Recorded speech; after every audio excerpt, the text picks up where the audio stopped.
My dear Elie, I have known you since 1965 when you were only 11 years old, after which time your parents adopted me as a member of the Spitz family.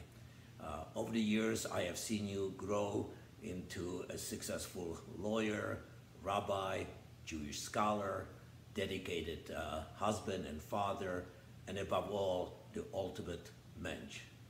It has been such an honor for me to know you over the years and to introduce you during your book fairs and book tours in Houston as my spiritual advisor. So please have a wonderful retirement, enjoying yourself and Linda through your retirement years. We love you. Elie, I am so proud of you. I know both Joe and I and all of our children are so proud of you for everything you have done for us at all the kids' special events throughout the many years, including today, of giving Eve her Hebrew name after my mother, Dorothy Devorah. Anyways, I want to thank you for everything you have done for us and all the wonderful times we've had traveling together through Germany, through Jewish Germany, and you're telling us all your knowledge of everything you've known, and even in Israel many decades ago when we traveled with you through Israel. It was such a wonderful experience. We love you dearly, we love Linda dearly and your entire family, and we wish you a wonderful time in your retirement, and it's just another stage in your life that you're going into, and we know you will be successful. Enjoy. Have a happy and meaningful retirement. Love you. Love you. To see Joe and Cathy Jankovic is to see my parents. Oh, it feels like the appropriate one with which to end my tributes and blessings. But first to pause, there have been 26 of these tributes and blessings.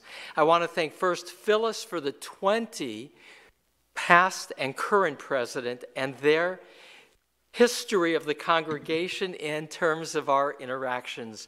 The 26 tributes are many ways a harvest of the goodness of my years.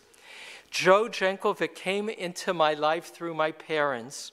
He was 17 years old, living in communist Czechoslovakia, and wanted to be a doctor. He had an uncle married to my mother's sister in Israel, and the uncle wrote my parents and said, "My nephew is visiting America. Keep him in America." My parents became his legal guardians. Joe, who came from Czechoslovakia, where the finest university is called Charles University, which he believed he would not be accepted into, would go on to become chief resident at the Neurologic Institute in New York, which is where my brother would go on to become a fellow in neurology, where he would meet a resident at the Columbia Neurological Institute who he would say, "I found you your Kala." And that's because of Joe having been a role model for all of us, older than any of us. He would go on to become the president of the International Movement Disorder, and Charles University would give him an honorary doctorate. He now serves at Charles University on their advisory board.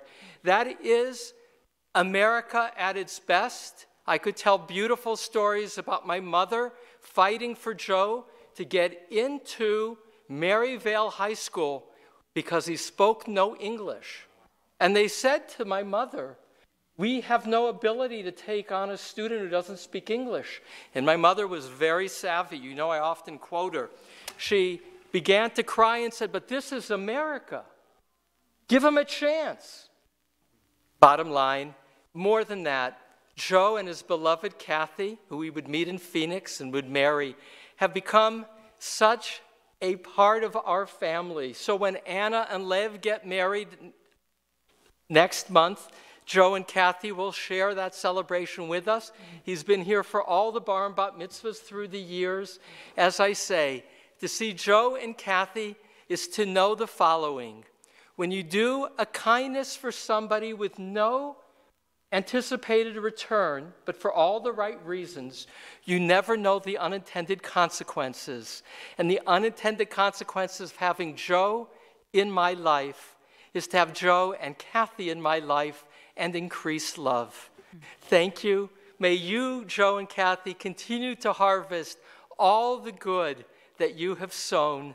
You are beloved to Linda, to me, to all of us. You are a blessing.